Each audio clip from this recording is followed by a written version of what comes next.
Welcome to the Feel Good Lab podcast. I'm your host, Ryan Gresh. Join me as we bring together the brightest minds in health and wellness, covering topics from sleep and nutrition to exercise and mindfulness. Our goal is to give you actionable advice to optimize your health and ultimately to feel good.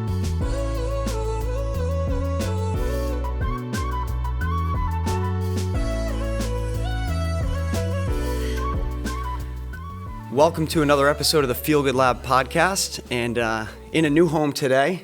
Pretty happy to be next door. So we're actually right next to our office. Really glad to get introduced to you, Pete. So Dr. Pete Inserillo. And one of the cool things is, so you kind of hit a couple intersections of my passions. I found you on Instagram through a mutual friend, but you played soccer at the University of Hartford and then got into physical therapy. And it seems like you're kind of taking a unique spin. I'd love you to share your story and how you got here, but a unique spin on helping people not just recover from injuries, but taking those learnings into how people can apply it to just being proactive and living a healthier life. Yeah, sure. I'll keep the story as short as I can, but first of all, thanks for having me. This is awesome. So when you ask most PTs why they choose to go into physical therapy, it's usually something along the lines of they had a career-ending injury of the sport that they loved, and their physical therapist inspired them, so they wanted to help others do the same thing. My story is really different. Fortunately, I never had any severe career-ending injuries or career-altering injuries, but my obstacles through my collegiate soccer and semi-pro soccer came with external traumas. Emotional stuff, family stuff, relationship issues. And ultimately, what I found was physical therapy is kind of the perfect metaphor for problems and obstacles that come in our lives. So for me, it wasn't overcoming an injury, getting back to the game. For me, it was blocking out all of that mental and emotional trauma and just hyper-focusing and honestly using that to fuel my game and fuel my passion. So when you talk about that, that's a whole different aspect that I wasn't even thinking of, right? I actually thought you had more of a traditional route where it was all about performance and whatnot. So how much do you think plays in? So let's take me back to being in college. You're an elite athlete. How much of it do you think is mental? How much is physical? I think most of it is mental. I was a huge underdog coming into UHeart, kid from a small town outside of Poughkeepsie, New York, playing with guys that played on their international teams. And ultimately, I had no business being on that squad if it wasn't for my mentality and my fitness. I really took pride in my fitness and my conditioning, but I didn't have the skills that these other guys had. I'm playing against guys that are from Brazil and Sweden and Finland and, can do things with the ball that I've never seen in my life. So for me, it was just a mental battle every day. All right, I know I'm not as good as these guys, but how can I find other ways to compete? Yeah. It's so funny because that's exactly what we were just talking about. So we, as a brand, work with some awesome athletes at UConn. My favorite athlete right now is this guy, Cam Spencer.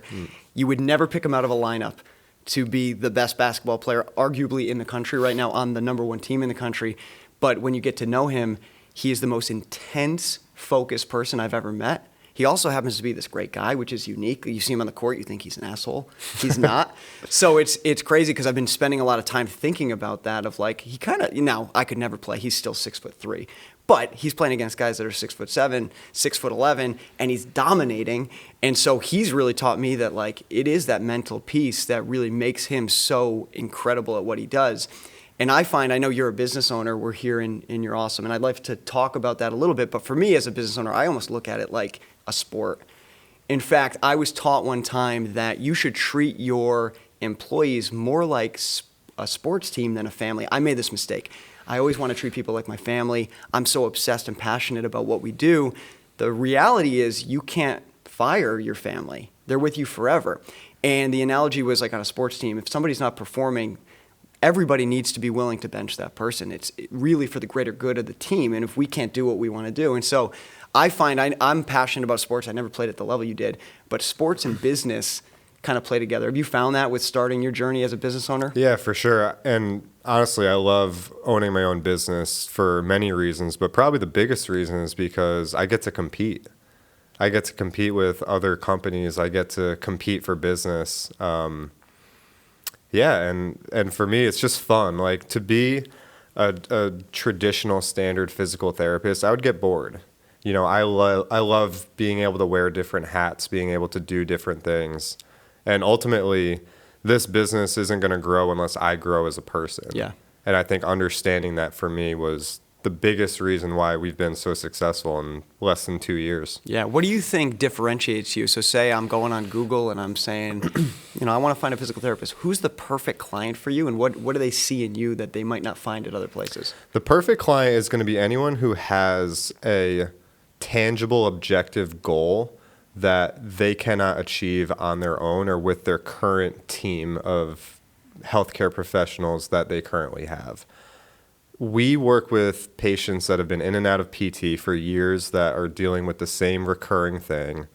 We work with athletes who honestly have unfortunately come to a career deciding point where they get hurt and they're about to go through 6 to 12 months of rehab, and by the time they come out, they're very unsure if they're going to be able to perform the way that they're expected to. And ultimately, my goal is to get them even better than when they originally got hurt. Obviously, if that is the state that they were in when they got hurt, then obviously it wasn't good enough at that time. So it's not going to be good enough coming off of this injury either. Yeah. And what are some of the tools that you use? Obviously, you're a physical therapist, so like that's got to be core to what you do, right? Sure. Yeah, I mean, our business model is really unique in that we will start with what some would think a traditional physical therapy model will bring. Soft tissue work, some passive modalities. I don't do a lot of them. I don't do dry needling. I'll do some cupping. I'll do some soft tissue works and mobilizations. But ultimately, my philosophy is grounded in the principles of strength and conditioning. I was a performance coach for 8 years before I became a PT. So ultimately, I believe in progressive overload, specificity, variability, and individuality. And that's where our programs are different, because most of the patients that we see, we don't spend any time on the table. We're training. And I'll tell all of my patients, if you're not sweating by the time we're done with our session, then we haven't worked hard enough. And for some people, that's like a little counterintuitive. Like, why am I working so hard when I'm rehabbing? But ultimately, if you can find the right recipe, you can push as hard as you want and not have to worry about any risks of re-injuring. So you went to PT school 8 years after doing something different. Yeah, I became a strength and conditioning coach in 2014, 2015, and then I graduated PT school in 2021. So I've been coaching for a long time. And I'll tell everybody this. I think my coaching background has made me a better PT because I can incorporate those really important principles. But now having that PT background has made me an even better coach. That's awesome. It's rare for somebody that late in life to go make, that's a big commitment. PT school is no joke. Yeah. And I mentor some students at the University of Connecticut, my alma mater. And one of the things I tell them, they're often like, I want to go start this business. And I'm like, if you haven't already started it, I actually recommend you go get a job, see what the real world is like. Because for me, I went as an aerospace engineer. I worked for a decade in that industry. Now I know what I don't want to do. Yeah. And I am 100. People are like, the business. It takes a long time to build a business. People are like, you should quit. You should go back to what you were doing. You were being so successful. You couldn't pay me $1 million. But having that experience of like the grass is not greener. If I had just started the business right out of college, I'd be like, you know what? I could go be an aerospace engineer. That's pretty cool. Working on helicopters. It's not as cool as it sounds, right? So yeah, I give you a lot of credit for that. And then also you're bringing like, it's almost in Germany, they basically, like in engineering as an example, you don't go to engineering school. You go work in a trade for a couple years and then you go in and get your degree, because even when I was working on helicopters, I used zero of what I learned. And so I had no real world experience to apply when I was learning this stuff. And then when I was working in the real world, I wasn't using these theoretical equations and whatnot. I think there is a small amount of overlap that helps, more of a vetting process to be like, you can be doing some of these things. But the reality is, without that experience, I felt like the school did nothing for me. Yeah. And I think that's really similar to PT school as well. I did not academically do the best in PT school. I kept what we had to keep in order to stay in the program. but I didn't have a 4.0. You know, I finished with a 3.3. That's still pretty good. But I worked 4 jobs during PT school, 3 of which were coaching. And ultimately, if you look at any of my classmates, I'll take my spot every day of the week. Yeah. And it seems like you love what you do. I do. Right? I do. Do you enjoy the progress that you make, or is it like the one-on-one relationships? Like, what are the things that you love about what you're doing right now? I mean, I love everything. Like I mentioned before, I love the challenge of wearing different hats. I love being able to market my brand while treating patients, while managing a team of staff, and ultimately like be faced with these really big decisions. Like we opened up a second location last week. I'm working on a third location in the next couple of months. It's going to be a huge acquisition. And ultimately that's what's going to make us good to great. Like that third location, that thing that's humming along in the works in the background, that's what's going to be huge. I know you read a lot. Have you read Good to Great? Yes, Yeah. of course, yeah. From a performance mindset standpoint, what are some of your favorite books? Shoe Dog by Phil Knight. I just love his story. It's super inspiring. One of my favorite leadership books that I just finished is called I Love It Here by Clint Pulver. You were telling me about that. Yeah, so that one is just phenomenal in how it teaches you how to be the perfect combination of a support system for your staff and employees, but also making sure that you're keeping them accountable and making sure that they're performing what they need to be. Let me see. I'm in the middle of Traction right now. So Traction is a really good book. Yep. I have a bookshelf full of them. Honestly, my number one favorite book of all time is Relentless by Tim Grover. Okay. Go figure. Yeah. That's awesome. And with what you're doing day to day, how the hell do you have time to go open up 3 new locations? Are you working with people one-on-one? For physical therapy, Yeah. we do one-on-one treatment. Yeah. So you are a busy man. Yeah, I mean, my treatment hours are anywhere between 35 and 45 hours a week. I have 18 online coaching clients, probably another 24 in-person coaching clients. Those are hybrids, so I do get to see them a couple times a week, but most of their programming is done remotely outside of our time together here. You know, man, it's a lifestyle. I don't believe in the word balance. I think that is kind of overemphasized, especially in healthcare. And for some reason, over the past year, self-care has been this huge movement, particularly with healthcare workers. And ultimately, I think if we're approaching our job and our careers in the scope of I was meant to do this, then there's no such thing as burnout. I'm really faith-driven, right? So I believe God has given me a really unique gift. And for me, this is just exercising that gift. And if I don't do what the Lord is asking me to do, I'm wasting a really big opportunity. So it doesn't even feel like work for you. No, and that doesn't mean it's hard. It doesn't mean that I come in every day bright-eyed and bushy-tailed. Yeah. You can ask my fiance. She gets the worst of it, and of course she works for me full-time too. So, you know, she'll say, like, I sometimes never know what I'm going to get from you today.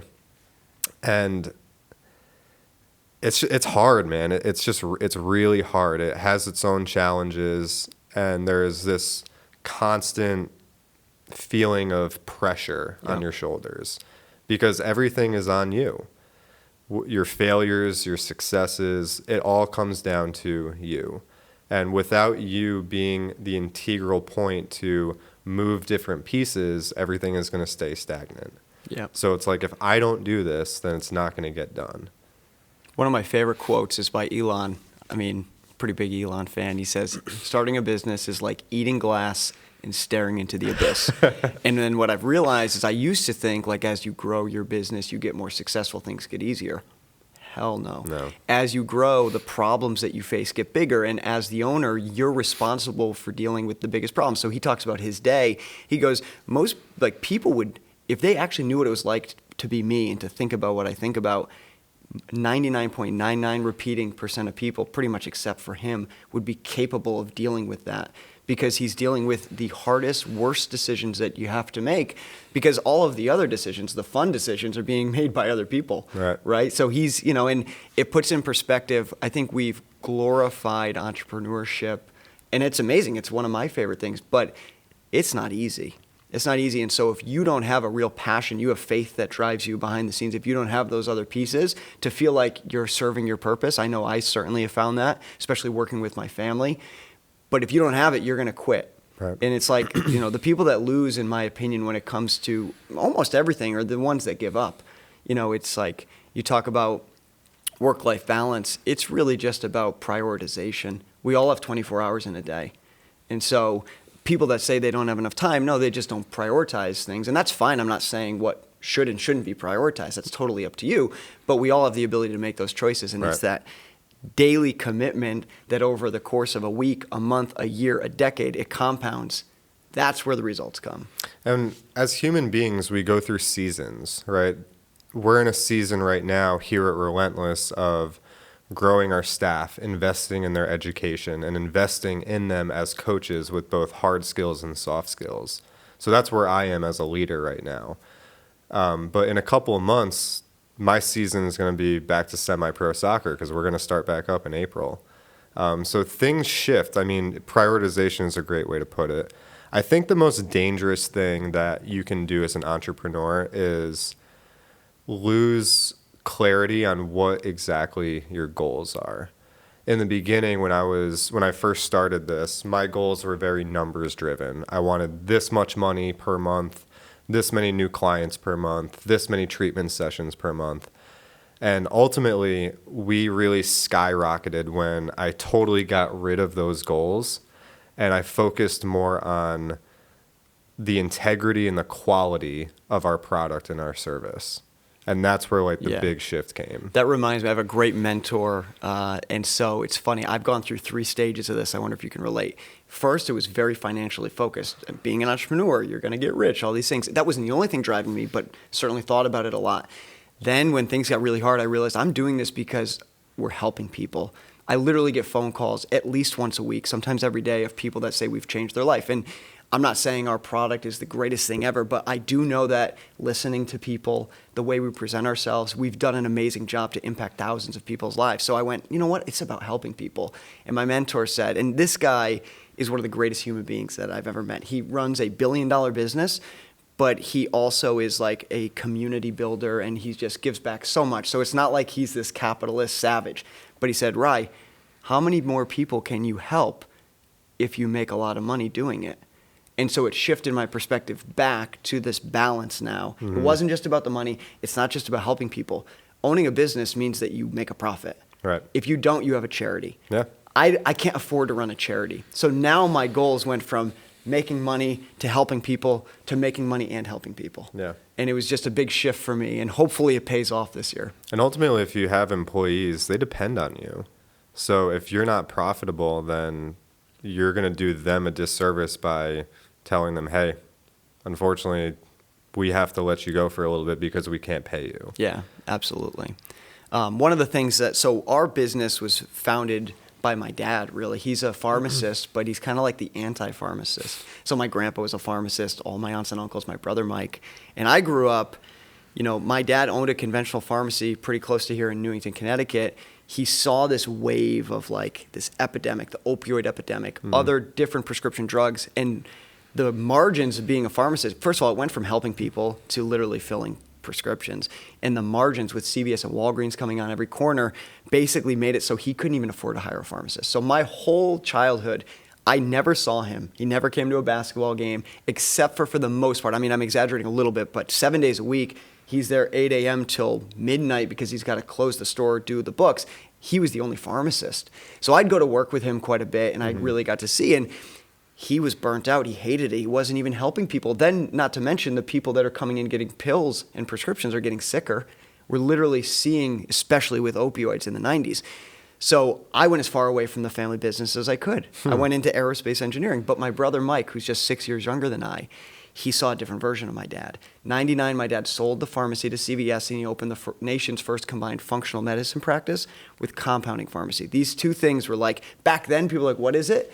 Now it's not that mainstream, but more and more people are understanding. Compounding means personalized medicine.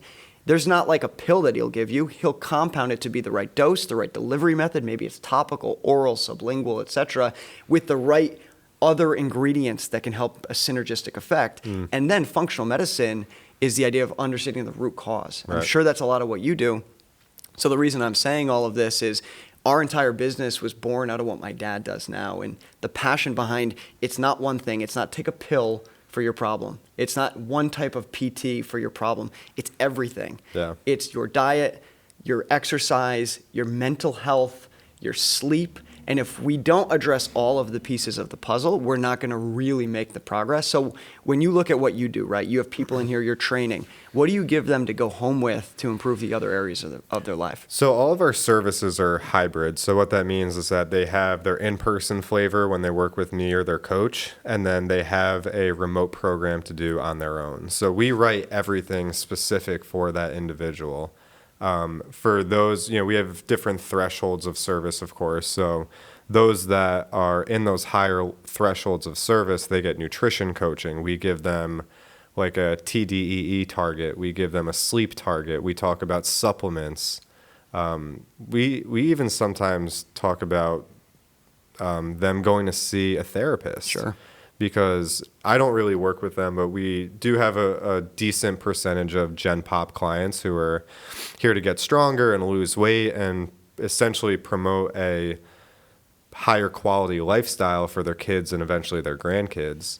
And they have, there's so much misleading information out there. They have a really poor relationship with food. They have a really poor relationship with exercise too. And ultimately, it's like we can only address certain things. I can only talk about nutrition, diet, sleep, and lifestyle with you from a logical, science-based approach. I can't speak to the emotional piece. It's just not in my wheelhouse. You know what I mean? So ultimately, that is when we're like, hey, there's another thing at play here, and I'm here to listen to you as much as you want, but I think it would be best if we bring in another healthcare practitioner into this mix. Yeah, so you have a team of people that you work with. Yeah. Yeah, and that's spot on. And one thing you hit on there is it's personal. So there is no one-size-fits-all model. No. There's no one. So you're working, you're getting to know people. This is a big thing that we do here, but it comes out of the work my dad and brother do at our pharmacy and functional medicine practice. It's all personalized. The Right. medicine is personalized. We have a tool that we use. It's probably the number one tool we have in our toolbox at the Feel Good Lab, and we took it from the work they were doing. It's a food inflammation test. Because there's no such thing as a one-size-fits-all diet. Right. Some people, keto works amazing. Some people, intermittent fasting works. Paleo, carnivore, all of these things can work for the right person. This test, it's not an end-all be-all, but what it helps us do is identify foods in your diet that for you individually may be causing excess inflammation. Right. Excess inflammation is the root cause of almost all chronic disease. And if we can reduce the out-of-control inflammation from the quote-unquote healthy foods that we're eating, because, for me as an example, I had the gluten and the dairy, and I knew I'd eat pizza and I'd feel like shit. But I also had things like peanuts and green peas that I was eating relatively often that were causing inflammation in my body. And so by cleaning that up, it was like the domino effect. So a couple of small changes made a big impact, but then it allowed me to start making bigger changes. Right. And I started feeling so much better that now I wanted to work out more. Now I wanted to do these things. So we believe big time in personalization, and you get the opportunity to work with people one-on-one. So it's built into the core of what you do, right? Yeah, and that's why our model is the way it is. Our physical therapy is one-on-one. Our coaching is semi-private. We only allow 3 clients to one coach at a time. And I get all the time, you should do large group, you should do, different classes, and that's not our model. We might make more money doing that, but that's not what we're about. Because then we lose that personalization. We lose that touch that our coaches have, the soft skills, the opportunities to listen. And honestly, the ability, our community is so dope. We're such a tight-knit group of people when someone walks in through those doors and is having a bad day, we all know. So that gives us the opportunity to be like, hey, as part of your support system, what can I do for you right now? I'm going to coach you in a minute, but for right now, like, what can I do for you? And I think one really special thing that we've been able to bring into this practice is praying. I pray over my clients. I pray over my patients. And for me, it just changes the entire dynamic. And I've had someone who's dealing with a lot of stuff in her life, and that's manifesting into physical pains and just a lot of stress, a lot of anxiety. And I prayed over her last week, and she messaged me a couple hours later and was like, that was the most special thing that someone's done for me for a long time. I love that you're willing to talk about it too, because it's become pretty taboo nowadays, which is kind of wild. And, I think it's important. Obviously, we live in America. We have freedom of speech, but it's like these are core. We've lost track of that being an important part of not just your life, but the community you're building. You've got quotes written on the wall here that I noticed right when I came in, and it does a good job of just kind of grounding me, and it changed my state when I read that. I felt a little bit different about this. This is a very, I'm not going to say aggressive, but performance-oriented place, right? But then I see that, and I start to understand the balance of what you're bringing and building here, and I can see how you're opening a new site, you're scaling to a third, and how this is going to really start getting traction. I'm so big on culture, and I know every entrepreneur feels the obligation to say that, but we have founding principles. We have 10 founding principles, and ultimately these are things that I came back to again and again and again to really clearly see where I want this thing to go. And principle number 1 is I am here because I know I'm one of God's mightiest healers. And that's not a brag. That is something that the Lord has instilled in me. And ultimately, that is why our patients get better, because I care. You know what I mean? Like, it's 100%. Not like I got magic hands, magic fingers. It's not because I do all of these different modalities. And no, it's just because I care. I do the extra things. It matters so much. Like, I used to be petrified of the placebo effect. You deal in stuff that can't be talked about for the placebo. But early days of starting our business, I'd go to these investor events, and an investor would be like, you're just the placebo effect. I know we're not. We have thousands and thousands of testimonials. I mean, there's no doubt. But the placebo effect is one of the most repeatable things we have in science. And what I've learned is I actually have the ability to have a placebo effect on people. The way I communicate with them, the way I listen to them. I do all our customer service. I have our customer calling me every single day. The ones that call me the most angry with the biggest issues become our biggest raving fans. Because one, I take responsibility and I listen to them, but then they realize, like, the founder of this company cares. They really care, and they're going to make this right. And you take that and you make it into a positive. But our superpower, so here's a challenge I have. I want to see how you're dealing with it. Our superpower when we compete against the big brands that you find in the stores, first of all, they can't possibly do these kind of things, but they don't want to. They weren't built on that. They've got great businesses, don't get me wrong, but we're doing it different. But how do I scale that? Because there's only one of me. Now, I do have amazing people on my team. My dad is doing it even more than me at the pharmacy. My brother. We have team members that feel the same way as I do, but nobody is going to do it like that we're going to hire is going to care as much as me. It's just pretty much impossible. So as we start to get bigger, I'm worried that our magic touch, if you will, is going to kind of lose some of that luster. And you're scaling at a more rapid pace than we are. How are you looking at that? To me, it just comes down to leadership. And it comes down to, am I showing up for my staff, and am I being available to them? But ultimately, I believe that if I can put the right people in the right places, we won't ever lose that touch. I think, and again, for me, it comes down to our founding principles. And that's the first thing that I show anybody who wants to either do a clinical here, become a student, just even do shadowing, or even eventually become an employee. If you don't align with these principles, one, we're going to know right away. And two, it's either going to make your career or it's going to break it here. not necessarily like, do you have to be a Christian to work here? That's not what I mean, Totally. of course. But you have to be willing to, like, one of our principles, number 7, is counterculture is sometimes necessary. Listen, if someone ain't getting better, you better believe I'm going to pray for them. You better believe that I'm going to bring a bigger divine intervention than what I'm able to do. And like you said, it's really bizarre to hear a healthcare practitioner speak about faith and then let alone bring it into the workplace. But that's one of our principles. Another one is we'll never stop putting our faith to the test. Opening that second location is a huge leap of faith. Yeah. Trying to get this huge loan that we talked about earlier is a huge leap of faith. None of this is guaranteed. This thing might flip sideways and upside down on me tomorrow, and I'll never know. But if I don't have faith that I'm taking strides to what God is telling me to do, then I might as well just go back to work. No doubt. Are you familiar with Naval? Naval No. Ravikant? Oh, you're going to love him. So I'm going to send you some of his stuff. Okay. It's unbelievable. So he's got infinite quotes, but here's one. Success and failure both lead to the same place, dissatisfaction. It's just the path you take to get there that matters. So the way I look at that is like, say 10 years from now, both of us, we sell our companies and we're on the beach and like we've got all this money. We're not going to be satisfied. Not at all. Nobody would be just having those things. And it's the progress that we make that really gives us the meaning. And what I've learned is oftentimes, even me in the early days of giving presentations and working and mentoring students, I would talk about the things that I did that went well, the successes.